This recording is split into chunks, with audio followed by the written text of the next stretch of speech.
Welcome, people, on this beautiful Tuesday evening here. Thank you for joining us here at the Wild Card. Kendall, that was a great way to transition that intro. That was such a celebration moment right there. I appreciate you, bro. I did it right this time. I appreciate it.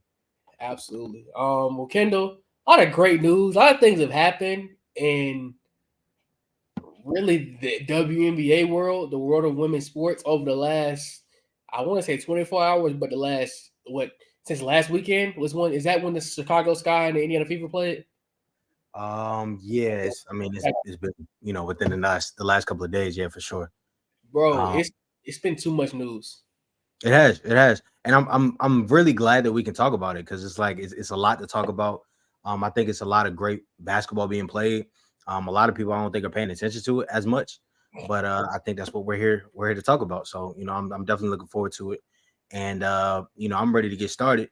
But for those of y'all who are new and for those of y'all who are returning, make sure that y'all like, comment, and subscribe on this video wherever y'all are viewing it, and make sure that y'all follow us on all of our social medias. You will see it right up here. We got X, we got Instagram, we got TikTok, and we got Facebook at Wildcard2K. Y'all will not regret subscribing, following, all of that. And if y'all feeling generous, make sure y'all donate to the Cash App, $ Wildcard2K. And without further ado, Khalil, what you want to start with? Let's get into it. First of all, I saw your Morgan State promotion. You're coming up on Morgan State tomorrow again. Third time around.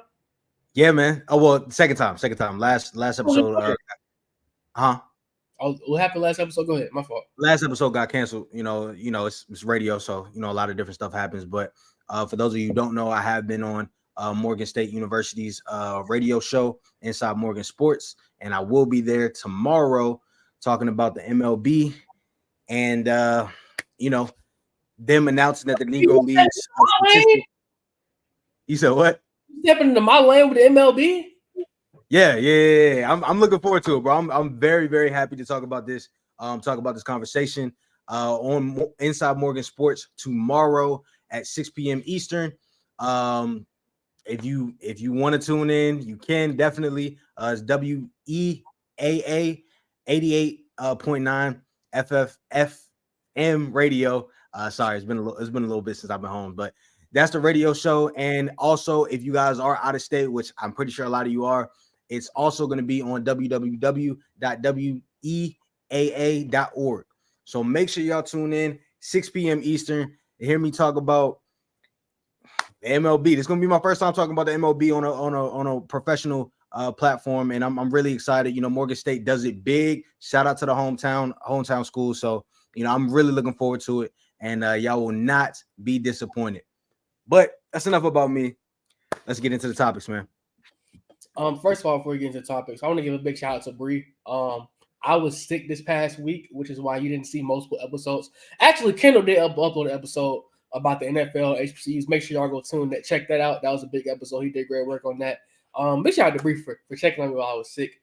It was a long, hard fight, but I overcame it, and I'm still a little congested as you can hear in my voice, but we back rolling.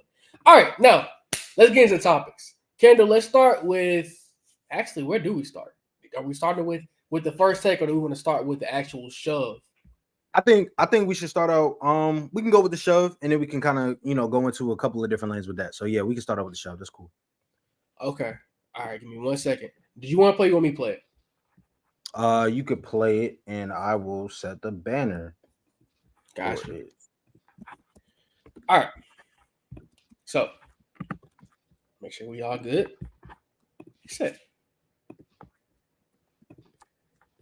Okay, so people, obviously, this past week we saw this was the biggest news: the Caitlin Clark, getting shoved. I hope I said it's Kennedy, right? I think it's Kennedy. Kennedy. Okay, well, Stephen A. Smith and Shannon with their tone is very confusing. But Kennedy shoved Caitlin Clark, and there was a lot of uproar about it. So let's play the clip and let us know what you think.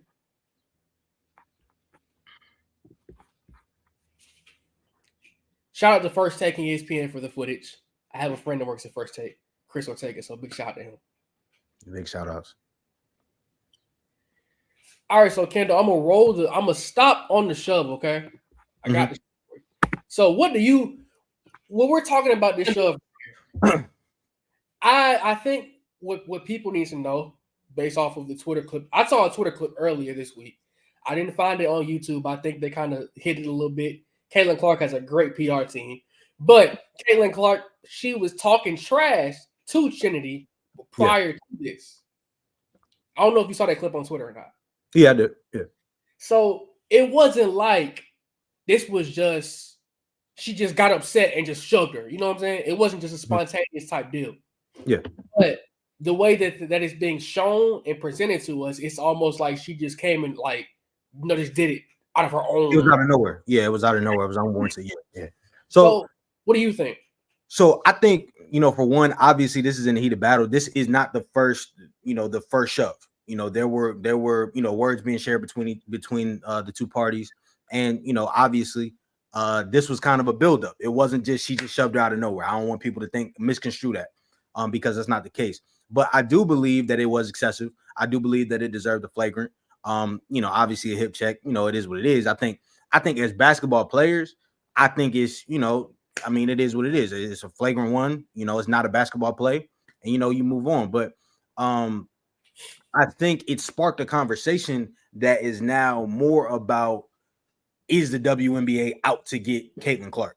Because this isn't the first hard foul that Caitlin Clark has had in her 11 games this year, but it's probably been the most excessive and it's being talked about the most. So I think that's a point. Were the other ones even necessarily fouls though? In my like to be honest, I think they were more just she ran into a screen. Also, Kendal, you gotta remember this: she's a rookie. It's not like she has her, I guess, in women's sports, you say her grown woman body yet. She's not grown into her full strength yet. She's a rookie. You have players like Diana Taurasi who've been in this thing for 15 plus years, who have all the strength in the world. Yeah. And you're a point guard as well. So you're running into a screen of a center or a forward. So her getting knocked around isn't really a surprise to me. Yeah, she got to get her weight up. Like you said, she's a rookie. This is her first year in the league. Obviously, she's going to go through her growing pains. She's a guard too. It's not like a forward or a big going into the league and kind of being better adjusted to the physicality of the game. She's a physical player in her own right, but at the same time, you're going to be dealt with a lot more physicality in the WNBA. It's a jump, regardless of what people think about the W. The W is full of dogs. Like it's still grown women playing basketball. Right. So obviously it's gonna be an adjustment period for her, and I think that's exactly what this is. So another thing I want to bring up: do you remember when Lonzo Ball was drafted? All the hype that was behind him, right? His dad talking and all the Magic Johnson talking about some don't break my records. I remember Lonzo Ball's first game. He played against the Los Angeles Clippers. And do you remember who he was playing? He's playing Pat Bev. Yeah, I'm actually really glad you brought this up. I can't wait to get it. I'm gonna let you know. Gave him a rookie treatment. Yeah, absolutely. It wasn't like he was, purposely hurting him, but he was sending him a message. Nah, this isn't like you're not gonna step into this league and dominate our league just off your first game.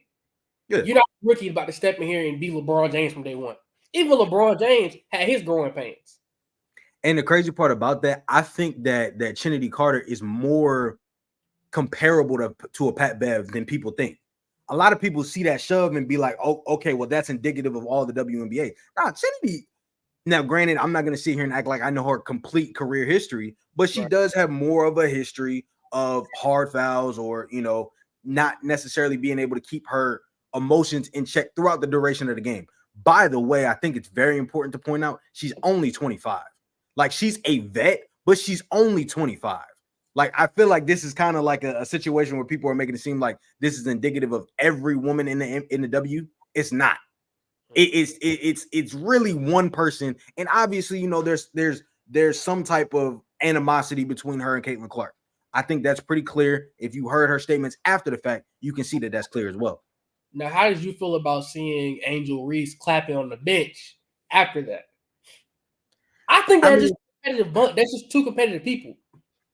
Absolutely, and I think anybody that's seen Angel play in college knows that she's competitive. And I'll hang my hat on it. She's from Baltimore. obviously she's gonna she does what she does. Like she has that type of swagger toward the game, toward life. So you can't sit here and be like, okay, you can't be selective when it comes to competitiveness. Because a lot of people who are getting on these players have never been in that situation themselves. So you wouldn't know how you would react if you've never been in that situation. So I mean, the Angel hate. I've always been a person that said about the Angel hate. I think she gets hated on way too much. I think she talks trash. Sometimes, most of the time, she backs it up. Sometimes she doesn't. That's what happens. That's what happens when you talk trash, though. Yeah.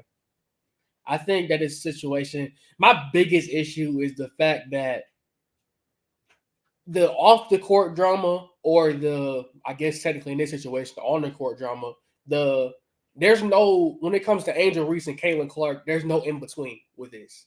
At least the way the media portrays it. You can't love, according to the media, you can't love Angel Reese and love Caitlin Clark. You have to either love Caitlin Clark and hate Angel Reese, or love Angel Reese and hate Caitlin Clark. They're not giving you any middle ground. So I hate that this is what's making the WNBA blow up, as opposed to their actual skill set of the game. Like, we're not even talking about the fact that, we have players like Asia Wilson, who was dominant last year and is averaging 26 and 14 right now. Like, we're taking away the actual skill of the game because we want to create these storylines. We want to create this. Like, everybody keeps talking about these. They are the Larry Bird and Magic Johnson of women's basketball, and I think they are. But you also got to remember, Magic Johnson won a Finals MVP his rookie year in the league, if I'm not mistaken. I know he won a NBA Finals. No, he won Finals MVP. Caitlin Clark and Angel Reese not going to do that. So, and I guess that's a great segue into our next kind of talking point, I think, and that's our thoughts on Caitlin Clark's impact. But I think it's also, and we're going to talk about this, also the wider impact of this 2024 class, because I think there's a lot of people that don't talk about this class as a whole the way that they should.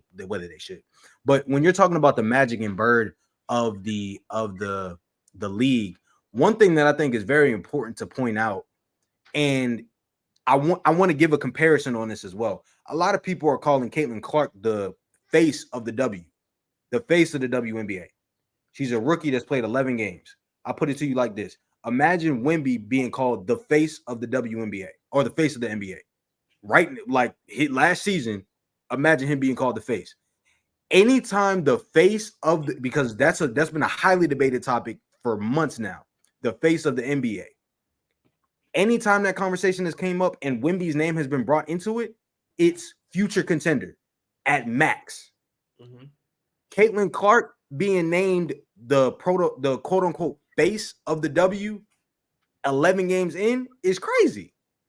It's absolutely crazy. When you have, like you said, Asia Wilson, when you have all of these other players that have done all of these different things, I mean, it's crazy to me how you can limit these women and all of their attributes and basically say, okay, a rookie coming in just because you blew the college level or game to immense proportions. Congratulations.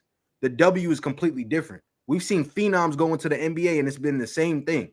Zion Williams, what he did in college means nothing when we talk about the league. It means absolutely nothing. So that's how I felt about the whole situation. When it comes to Caitlin Clark's impact, I feel like she's a good player. And I mean, I'm about to show some stats in a few minutes, but at the end of the day, she's not the face of the league. Right. I want to talk to my granddad real quick. Now, I was saying that he won the Finals MVP his rookie year, not the rookie of the year. I know Larry Bird won the rookie of the year. So I just wanted to clarify that real quick. I know he's gonna get on me if I don't clarify. But anyway, you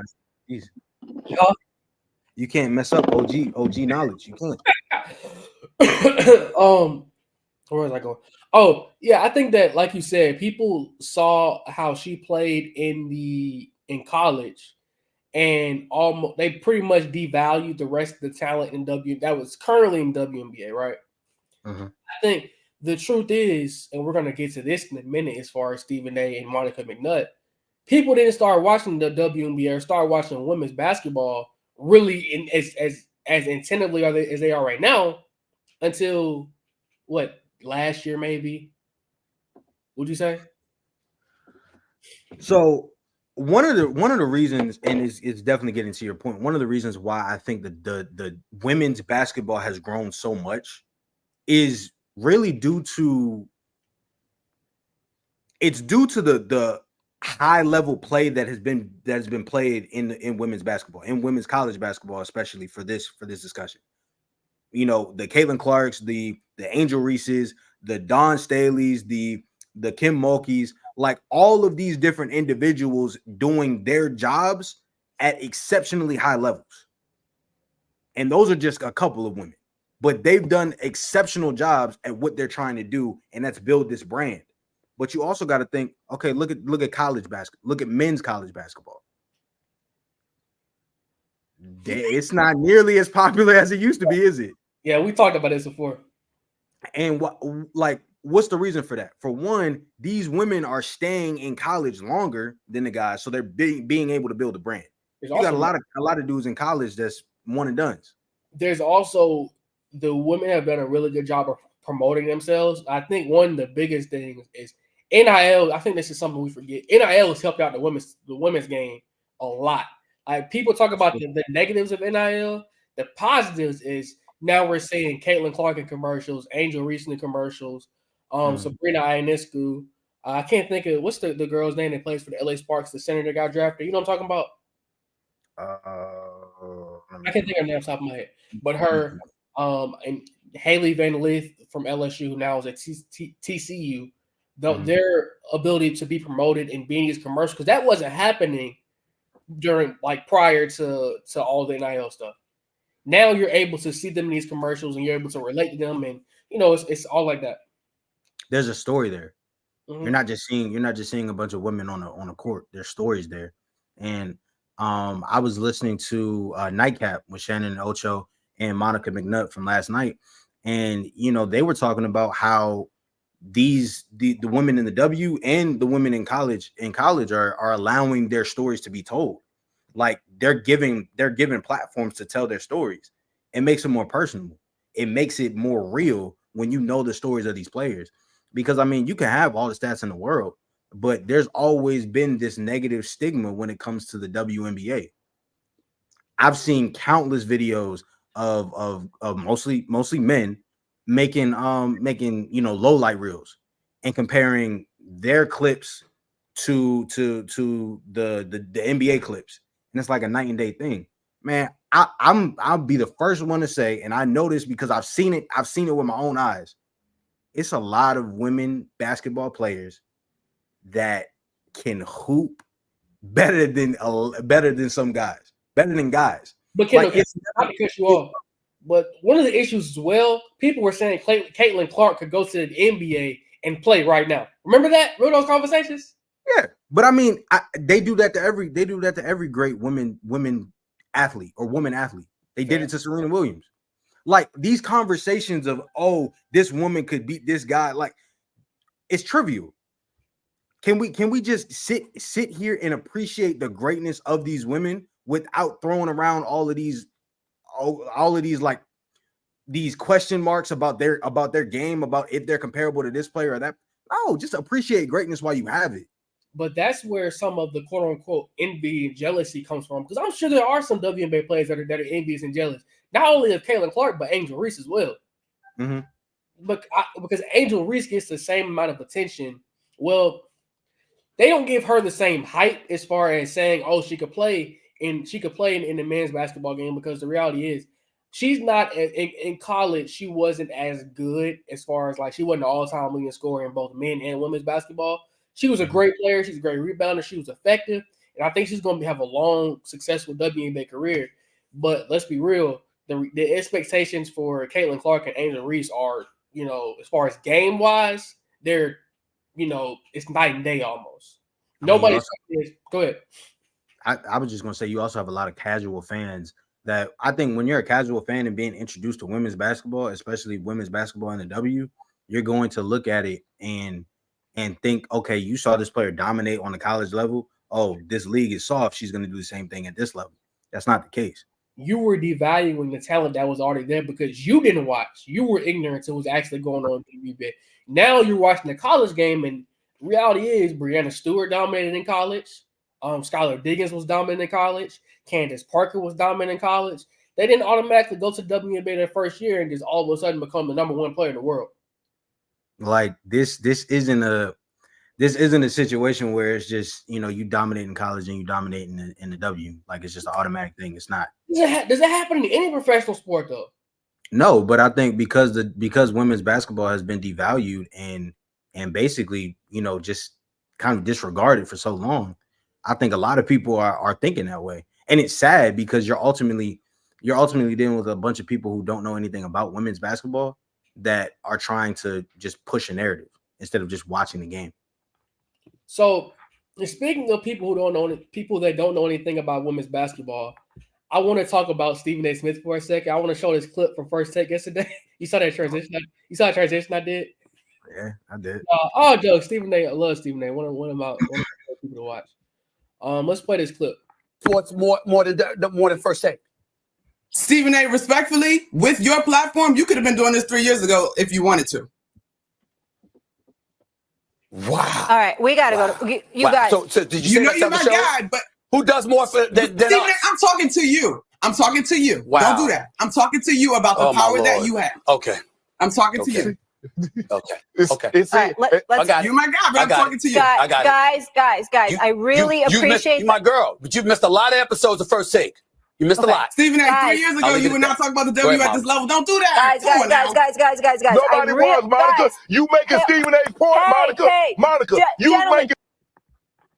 Now, Kendall, when you saw that, because neither one of us saw it live because we're obviously working right now, what did you think on the back end? So I think originally when I saw it, my first thought was Monica ain't gonna be on First Take no more. You know, we can't show the Stephen A. Smith podcast, but I didn't do all that because that was a long little. He gave like 20 minutes of just addressing her. But go ahead. Yeah, I think it's a tough conversation to have either way. I had the benefit of I re-listened to the whole segment because the segment was 40 minutes long. I listened to the whole 40 minutes on my way to work this morning, and it made me think about that clip a lot differently. For one, I think we're definitely dealing in an age where people will clip things and things will be taken out of context. I think Stephen A. looked bad in that clip. I think Shannon looked bad, but I also think the conversation as a whole looked bad. Monica McNutt, excuse me. She is, after listening to her talk, and you know, I've been watching her, you know, on and off for the last couple of years. After listening to her talk, you know, I really love the way that she kind of analyzes the game. I love the way that she you know, articulates herself. And one of the things that I really think is important for us to talk about is that Molly, which we'll get to in a second, Molly and Monica were on that panel. They're fighting a completely different battle than what Stephen A. and Shannon Sharp are fighting. We have not, and Monica made this point, we have not talked about the W this much, maybe ever. Right. Women's basketball, especially in the WNBA, is more visible, is more important, is more talked about now than it has ever been as far as this space. And you don't get that many opportunities to set things right. Monica has been covering the WNBA for a long time. And I put it to you like this, and then I'll let you go. Think about it. If we were talking about HBCUs, and say if me and you were on that panel, we were talking about HBCUs. And Skip and Shannon had Stephen and Shannon had no idea about HBCUs. We're going to be intense. We're going to be intentional because we don't know when we're going to get that platform again. So I think that's a very important thing to talk about when you're looking at a video like that. That intensity comes from a place of we've been discredited and disregarded for a long time. This is our time to talk about this. This is our time to set some things right. So I'll let you go. Now that's a great point because how did we feel when Stephen A. Smith said last year, Coach Robinson, Eddie Robinson Jr., was the son of Grambling Hall of Fame coach Eddie G. Robinson Jr. Mm-hmm. How do we feel when we were talking about that? That's either him or there. There's a lot of people off. There's been a couple times that Undisputed and First Take have gotten the facts wrong about HBCUs, specifically ours, and we were very passionate about it. But got the point. I gotta say, I'm a big fan. That was probably there aren't many times that First Take has great topics because it's usually Lakers, Cowboys, LeBron, Jordan, all that kind of stuff. Those kind of debates. But this was the first time that this was an intentional conversation, right? Yeah. And it was great to see on the grand scheme of things in the bigger picture. I love seeing the black panel with Stephen A., Shannon, and Monica. That was beautiful to see them, making headlines and all that kind of stuff on national television as from a media perspective. But to see the way that Monica held her own, because there's a lot of times that people go on First Take and they challenge Stephen A. and then they come back and they're relaxed. It's a as you said, will she ever be back on First Take? Well, she was back today. That was great to see. And they actually brought back another woman as well on the show to talk about WNBA. I was proud to see that, but she was speaking facts though. Like Stephen A. Smith has a lot of media power. He talks about it all the time of the fact that he's the biggest name in sports media. I think to this point, Shannon is starting to rival him a little bit, which makes their show so good. But Stephen A. has a lot of media power. What he says, for better or for worse, has value. People listen. That is the number one show in sports media for the last 15 years, if not more. And it's on ESPN, which we know ESPN means in the sports media space. But I just feel like Monica was on point. And it's like you said, I'm glad that Shannon, one thing I'll give Shannon credit for, he allowed her to come on his platform, knowing how big of a platform he has, and give her own testament as to what she was trying to say. Because on First Take, you have the commercial breaks, you have the timestamps, you can't go over, you got all that kind of stuff. He gave time to say something to say. And not to cut you off, but I mean, like, that was a 40-minute segment. Like I said earlier, that was a 40-minute segment. Right. She still couldn't get everything that she wanted to say or say as much as she wanted to say in those 40 minutes. But I'll give it back to you. I just want to. How many times, and y'all talk in comments, say short answers as well. How many times before Caitlin Clark and Angel Reese, or this year, last year, I should say, was women's basketball a topic on ESPN? Outside of showing the blow-by highlights, outside of, catch the women's Final Four on ESPN tonight or ABC tonight, how many times do we see topics about the WNBA? And the crazy part is, it's not like we're sitting here and we're dealing with a league that wasn't good before they got there. And I think that's the thing that irritates me. I know it irritates, the WNBA fan base, black women that are the majority that play this game and that cover this game. I know it pisses them off because there's no way in the world that you can tell me you do all of this work and all it takes is arguably a great draft class to bring all of this attention to the work that y'all have been doing. And actually to go on to that, I think Molly Qerim, she gets a lot of hate. She gets a lot of pushback for how she is as a moderator, for how she is at her job, all of those type of things. But I think that she said a lot of great things on that show in the little bit of time that she spoke. And, there's a clip that I would I like to show people. Well, I'd like for you to show the people. Oh, me? Okay. Yeah, that it was just a snippet of that 40-minute, segment that they had. So I'm just finding it. You keep talking while I find it. Oh. I mean, bro, my basically to summarize it a little bit, or at least to kind of preview it. Molly was talking about the difference between jealousy and resentment in this context, because Stephen A was saying that a lot of the women in the W were jealous, and Monica was saying that a lot of them were a little bit more resentful. So this is the clip. Ooh, not the way I want to go.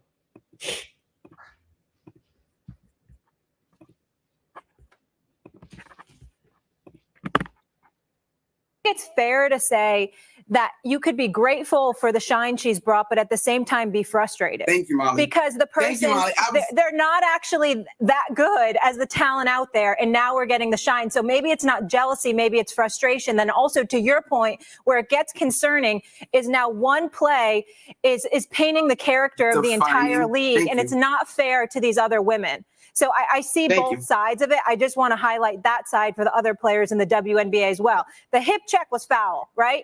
On all levels. And Kennedy's not doing herself any favors with that, and there's better ways to handle it.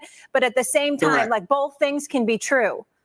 That's it, Molly. That's exactly what I was going to say. That two things can be true. Yeah, so, you know, listening to that, like I said, I give Molly her props. Because I think that she added to that conversation very, very nicely. Even Monica said, you know, she loved the way that she articulated what she said in the way that she said it. So I definitely got to give Molly her credit. But getting to what they were talking about, I understand it being frustration there. I think it's completely justified because, and I mean, I'll even pull it up right now. Stats wise, Caitlin Clark has played in 11 games. She's averaging 33 minutes. She has she's averaging 15.6 points per game, 6.4 assists, and 5.1 rebounds with a 1.3 steals and a block. Caitlin Clark isn't the best stat line in the W. I believe Asia Wilson is averaging 26.8 right now. 14. Huh? 26 and 14. Exactly. So like it's not like this is the best stat line in the league either. But the fact that we're having this conversation is that shove that we showed earlier should not paint the whole entire WNBA in a bad light. It just shouldn't, because now we're saying the same thing, Pat Bev, example that we used earlier. Okay, Wemby, comes in with a lot of hype. Okay, cool. Everybody's hyping him up, this and that. Pat Bev says, okay, bet I'm gonna guard you 94 feet. I'm not gonna let you do this. I'm not gonna let you do that. Pat Bev did a lot worse things to Lonzo than what was done to Caitlin. Mm-hmm. I think that's 100% true. So I've seen Draymond do worse to people. Man, Draymond will kick your head off. Draymond be pulling WWE moves on you. Bro, I just like my biggest issue is that we're generalizing an entire league that already gets too much hate. And that's not the best way to go about this conversation. Because to be honest, it's a lot better things that we could talk about. Like I said, bro, I just really hate that we have to pick a side when it comes to Caitlin Clark and Angel Reese. Now, I'm not picking a side. I think both of them, like I said, are going to be long-term. They're going to be great players individually. They're going to have great success. I think they're going to bring a lot of great attention because they, as much as we want to talk about the negatives, I think the reality is it's a black woman and it's a white woman. And it's unfortunately almost caused, I don't want to say a race war because that's a big stretch, but it's almost put us against each other like that. Like it's become, oh, she's we don't like her because she's black. Oh, we don't like her because she's white. It shouldn't be that way, but that's how it was when Magic and Bird were playing. It was a pick your side, but that was also a much more toxic time in the United States. I mean, I think as much as we would hate to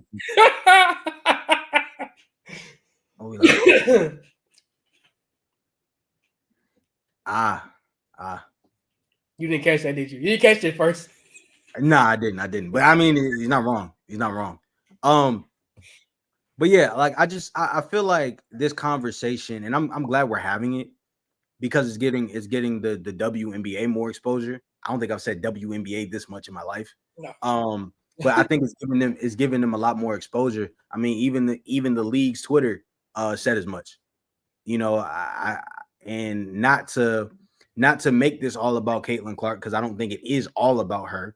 But everybody's talking, but everybody's watching too. I mean, the game had 1.53 million viewers on ESPN. And Kendall, here's the bigger thing. when they play next time, it's gonna be even more than that.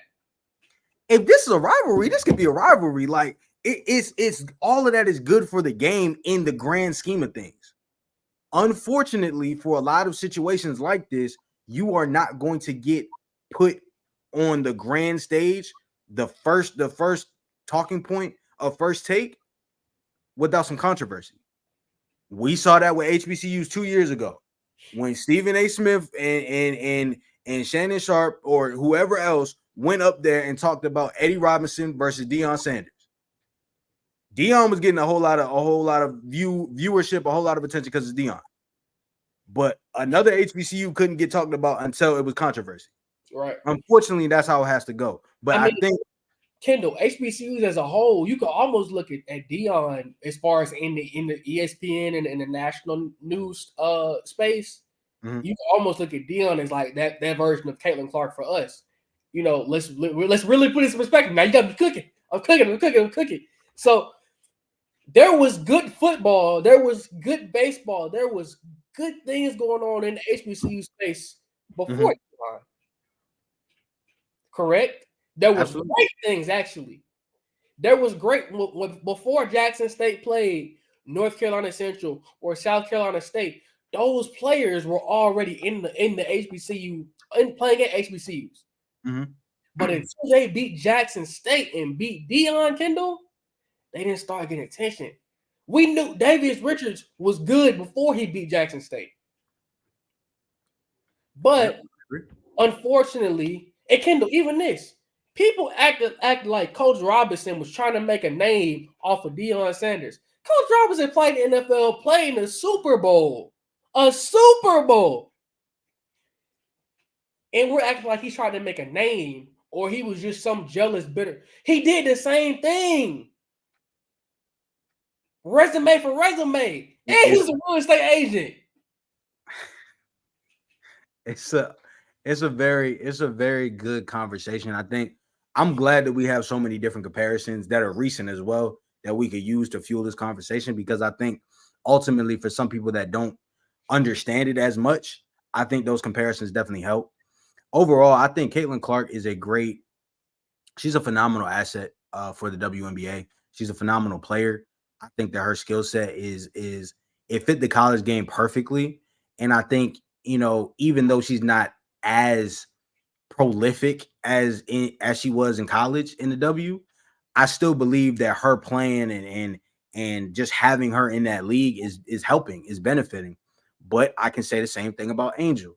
I can say the same thing about a lot of the draftees in this class, because this class is a really good class. Like I didn't show all these stats just to talk about Caitlin. Like I didn't. I mean, you got Cameron Brink. Cameron Brink averaging 2.6 blocks per game. Angel Reese averaging 8.9 in 1.3 steals per game. She's almost averaging a double-double in 7 games. Rikia Jackson shooting 49% from the field, 46% from the three. Like all of these players are, and these are just 6 players out of the whole draft. But all of these players, these were some of the contenders for Rookie of the Month, which Caitlin Clark ultimately won. But all of these players are talented, and it's great to have this new blood be introduced to the WNBA, and it's a great time for it too. Now, Kendal, can I ask you a question? And if you don't mind, take us off for a second, because I really want us to really dive into this. There was a lot of people that were saying the WNBA players should be protecting Caitlin Clark because she's going to be the main draw. And if she's injured or something happens to her, you're going to lose your viewers. So you should be taking it easy on her. How do you feel about that? As a competitor, that makes 0 sense. I think everybody that's saying that has never actually competed for anything, or if they have, they're looking at it like, you know, as not being a competitor. I can't see a point where you say, okay, I'm gonna treat you like a baby because you're bringing in me more money. I'm gonna put it to you like this: when Braun came in the league, high school phenom, the chosen one, he had it tatted on his back before he played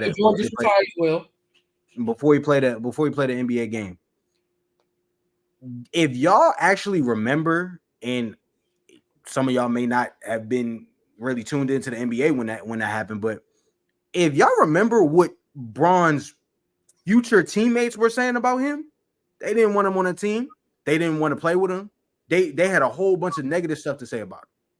Now, Bron benefited from the fact that he's more physically dominant. And this is a conversation that Monica brought up as well. Because Bron and Wemby and players like that come in with so much clout and so much, hype around them, they're more physically dominant, so they may not get punked as much. Caitlin Clark, like I said before, she's a guard. She has a more physical style of play, and she's going to be introduced to a lot more physicality than she's used to.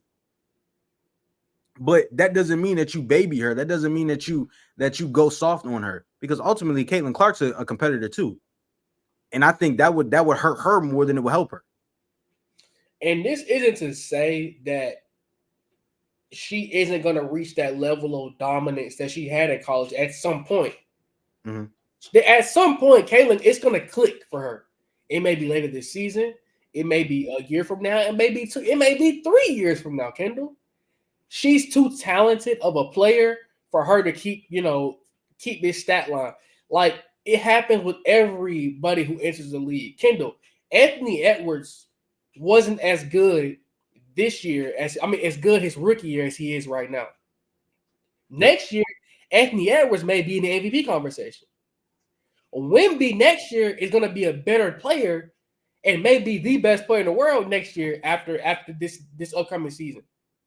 When you talk about rookies, there's always that progression.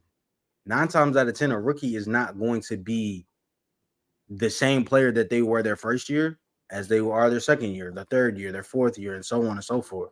Like, that's just not how it goes. I do believe, like you said, Caitlin Clark has potential to be a great player in this game, but ultimately she's not that right now, and she's also not the face of the WNBA either. It's Asia Wilson, in my opinion.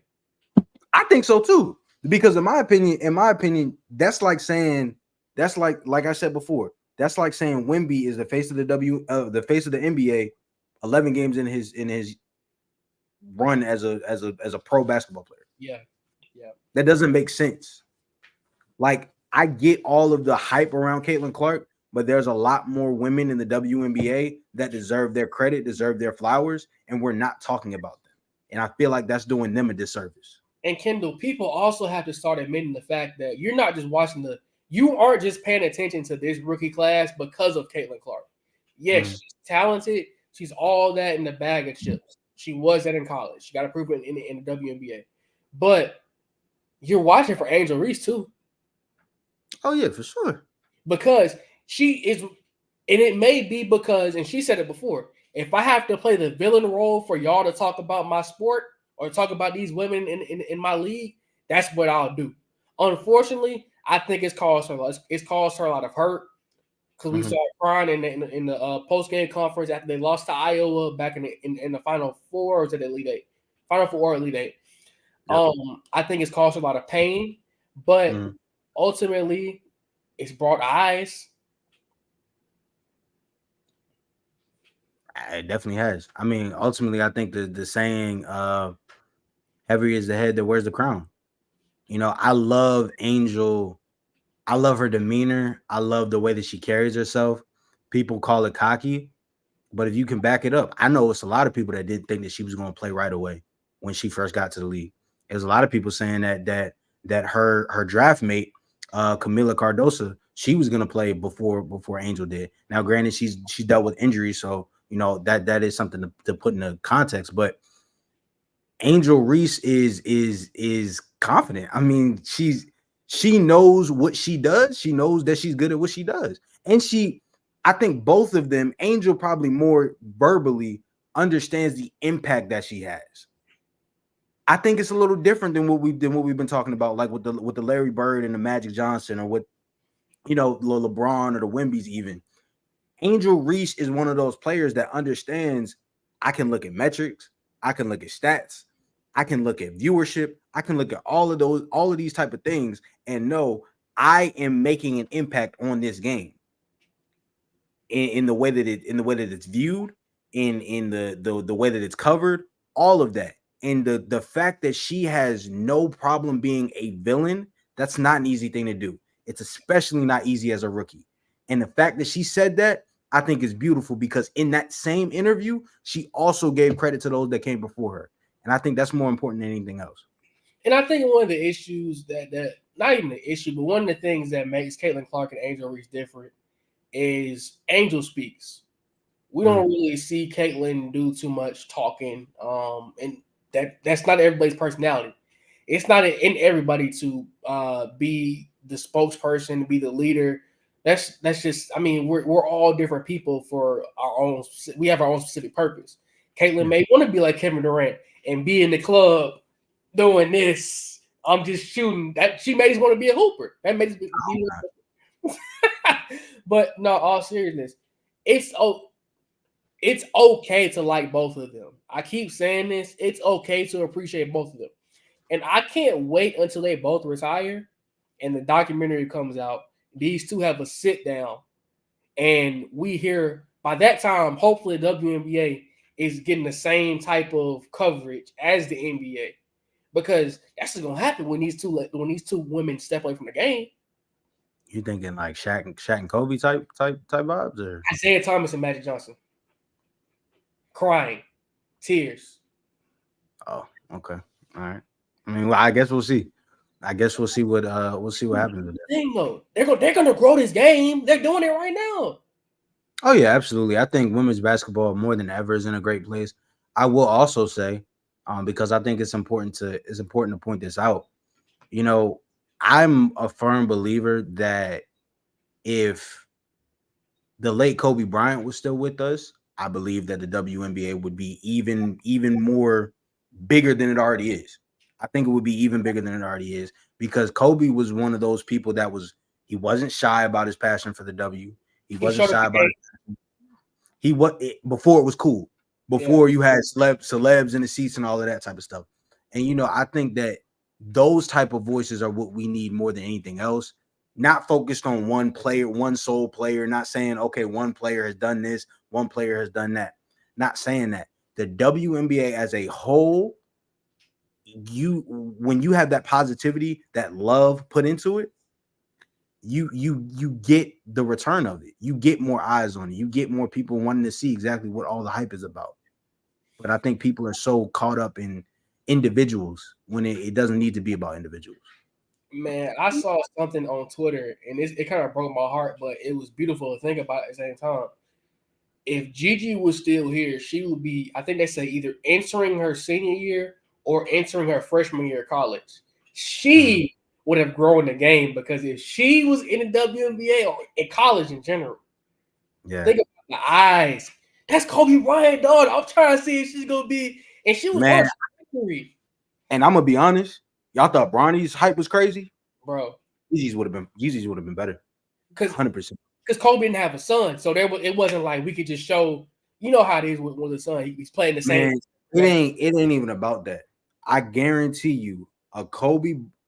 I don't care if his other daughters. I don't care if they never pick up a ball, never pick up a cleat, never pick up a baton, whatever, a racket, whatever. The type of tutelage, the type of mindset that you get from somebody like Kobe, it applies to all life. It applies to all walks of life. It does not limit itself to just sports. I wake up every morning, most of the time, and listen to Kobe Bryant. I listen to other guys too, but I listen to a Kobe Bryant, motivational speech or something like that. It's not just about the game. It's about life. And so, in talking about all of this, man, I really do believe that the sport of women's basketball is growing. I think it's better for everybody. It's better for the players. It's better for those in college that are coming up. I think it's better for them too. I've told you, and you know this about me, women's basketball, especially the college game, it's been my favorite since day one. Yeah. I'm not talking about, I like to watch because of this, the way this girl looks, the way that no. I'll be the first one to tell you. Alabama State University, in the time that I was there, from 2020 to 2024, it was some hoopers that walked through there. Yeah. I'm talking Ayanna Emmanuel. I'm talking Jayla Crawford. I'm talking Shamaya Ward. It was some hoopers that walked through there.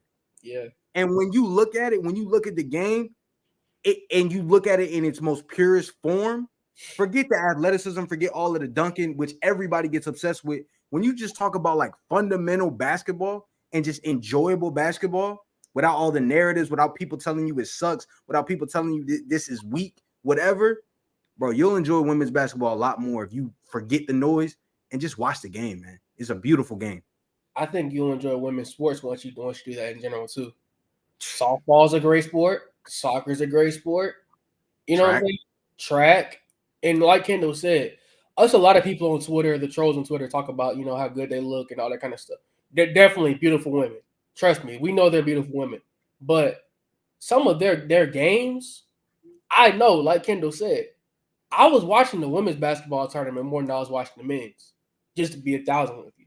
I probably knew more players in this past draft class or this past WNBA, women's college basketball season, than I knew on the men's side.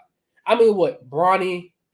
I didn't know Zach Edey until the actual Final Four came. Mm-hmm. And now I'm gonna be paying attention to women's college basketball this upcoming season, because you know why? If you thought Caitlin Clark was good, Paige Beckers was Caitlin before Caitlin. She was getting the hype. Until she tore her ACL, she was actually better than Caitlin Clark. And let's not forget about Juju Watkins. Absolutely. I was just about to say that, man. It's going to be a lot of great basketball to watch. I mean, like you said, bro, I'm gonna be candid, bro. I don't even remember who won the men's championship. The dude that I remember the most is dude from Oakland. That's the dude that I remember the most. That's the craziest part. But I mean, you know, like I said, man, it's great to see the game. It's great to see women's basketball grow the way that it has. And you know, I'm looking forward to us talking about more women's basketball without the controversy. Just talking about great basketball. Before I forget about it, while it's on my mind, shout out to my guy Kobe, hometown friend, donating to the wild card $5. Appreciate you, Kobe G. Appreciate you, bro. CG Productions, man. That's a Troy alum right there. If you know any IT jobs, hit my line, I would hit his line. We tapped in like a tag team. But Kendall, you want to get these comments before we get to the That's Wild Moment of the Week? Yeah. I mean, that's your segment. So that's your segment. So I'm gonna let you, you know, decide what you want to do with that one. Thank you. It's one of my favorite shirts, one of my favorite Tupac shirts. I'm not gonna lie. It's very hard. Very hard.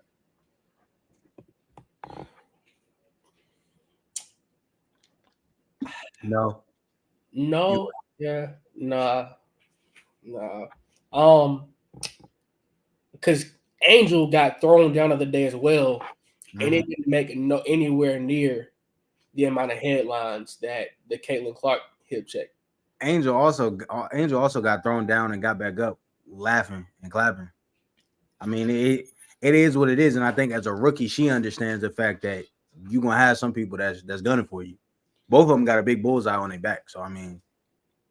But it was also a situation where we both knew Angel's foul was a lot harder and a lot more dangerous than Caitlin Clark's hip check. Caitlin flopped a little bit too. That's something people not talking about. She flopped a little bit on that hip check as well. She flopped more consistently than I think some people think too. Yeah. I mean, game recognized game, but I mean, I'm just saying. I think it was a little too much. Even with the trash talk. How you feeling about your mom's comment right here? So that's what I'm saying, bro. As somebody that has been a competitor and obviously is still a competitor in a media space, it's certain things like I've experienced where, you know, you do got a hot shot, or you do got some guy that's coming in that has a whole lot of hype about him. You may rough him up a little bit. I honestly think, and you can correct me if I'm wrong, y'all can correct me if I'm wrong in the comments. I honestly think people wasn't expecting the WNBA to be this physical. And I think a lot of people have preconceived notions about women's basketball and think, okay, they gonna go and it's gonna be a little dainty and this and that. Nah, bro, like It can get real. It can get physical and it can get real. And I think that's just a example of it. I think it was OD, like I think it was excessive, but at the same time, trash talk is trash talk. I just watched a clip from Ice Cube from O'Shea Jackson Jr. Bro, they Lisa Leslie and the Sparks, man, they got into a whole fight with Detroit. Not something you're gonna see right now. So my granddad, he said he's always been a fan. Now we know how my granddad is when it comes to knowing all sports, because we remember that conversation that we had. I think that was Classic Weekend when he asked us about about track. Oh yeah. He the first person I think I've ever met to make me question if I really was destined for this job. Like, it really made me think about it. I was like, man, I don't think I know much. Yeah, we're a lot better now than we were at that time. Mm-hmm. You already did this comment. That was hilarious. Shout out Miss Nicole. Shout out Swag and the Fool. Shout out G. Honestly, Caitlin Clark is a draw, but women's sports as a whole is picking up. LSU are going to watch for Angel Reese. South Carolina fans are going to watch for all the recruits. I think it's kind of interesting how South Carolina. Now, Kendall, this would have been great. Could you imagine if Asia Wilson was at South Carolina at the same time that all this, the Caitlin Clark and the Angel Reese stuff was going on? Could you imagine how with her talent? Because she's better than both of them put together. 100%. I forgot to say this. One of the things that I think Caitlin and Angel and all of the rest of these draftees are benefiting from is the era that they're playing in. The age of social media, whether you watch women's basketball or not, is making these games, is making these players a lot more marketable and a lot more must-see. Caitlin Clark does not get the same amount. She gets her hype. She doesn't get the same amount of hype without social media. But who's to say without social media, Caitlin Clark wouldn't just be Diana Taurasi? Just a great player who doesn't get the same amount of coverage. And the crazy part is that's not a slight. That's a Hall of Famer. That's not even a slight. Exactly. Caitlin will appreciate the physical play in the W if she makes the Olympic team, the European. Oh yeah, the Olympic rules are a lot more they're a lot more lenient than the NBA, the WNBA rules. Mm-hmm. Agreed.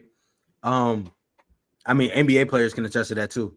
They be having to adjust like they never played the game sometimes because of how physical it is. I think overall, Caitlin will appreciate the physical play. Because that type of physical play can carry you, way into your years as a vet too. So now, overseas in general is more physical than in the United States. That's why those players that come from overseas are a lot more equipped to play in professional sports right away. It doesn't take them like 5-6 years. No, they can come in right now and be, a top 20 player in their respective sport. Agreed. There will be no mercy. We kind of already talked about that. She's definitely gonna be physical. For sure. All rookies got to get in the weight room. For sure. Kendall, I'm interested to hear your take on this. I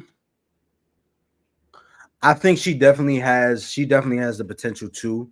I think the fact that you don't have to compete with a Caitlin Clark, the fact that you don't have to compete with an Angel Reese for media attention, I think is definitely going to be to her benefit. The fact that she was just a freshman last year, I also think is going to benefit her. And ultimately, I feel like she's at the best school for it. I mean, USC, she's going to get a lot of media attention anyway, being in Southern Cal or SoCal. So I mean, I think she could. It depends on how she does in the tournament, because I think a lot of people are going to pay more attention to the tournament than they do the regular season. Agreed. All right. So, Kendall, now it's time for one of our new segments that we do. It's called That's Wild. So, Kendall, a lot of the wild things happened this week. Honestly, I had thought about putting the Stephen A thing and Monica McNutt thing on as the That's Wild, because that was a pretty wild moment in itself. Mm-hmm. But I did have a moment Coach Prime decided to drop a song, and I'm interested to hear your thoughts on it.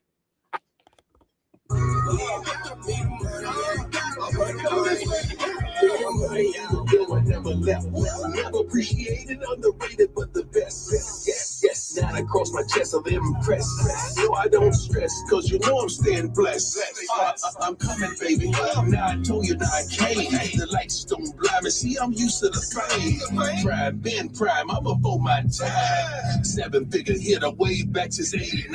They've been good to me, the hood been good to me. God been good to me. It's time for you to say, weight of the people, weight heavy on my shoulders. A simple blueprint into the family.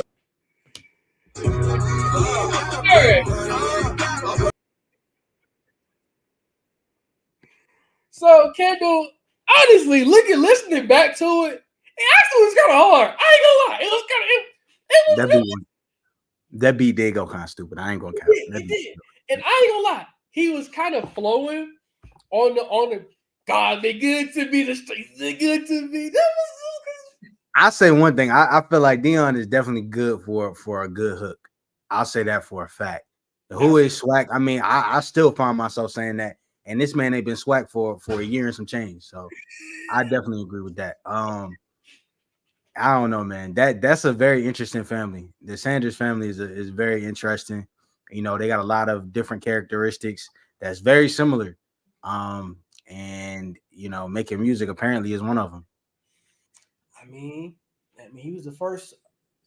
One thing about Dion, Coach Prime, I should say, I'm sorry, he don't like to be called Dion. He's lived a great life. Like, he's done a little bit of everything.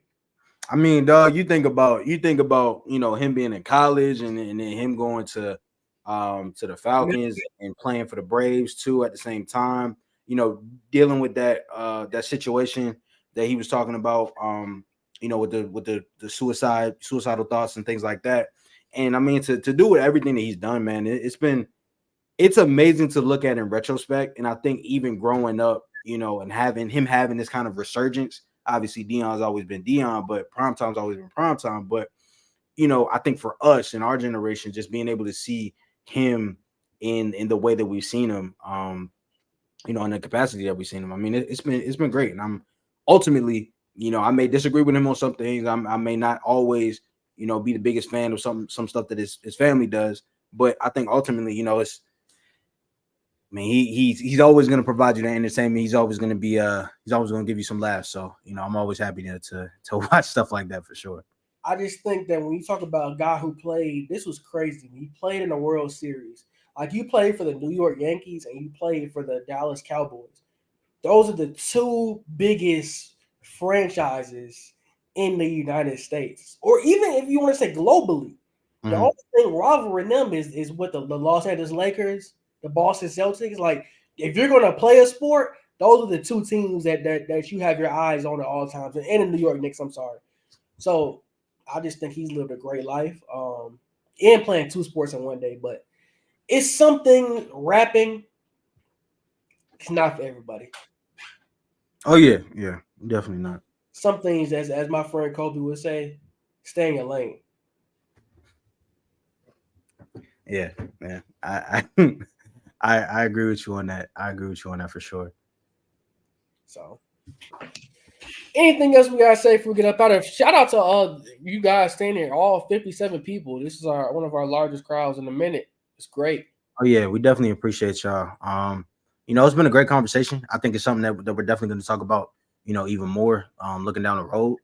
And you know, I'm glad that we got a chance to talk about it, you know, early. This is our first time, you know, getting a chance to talk about this type of stuff.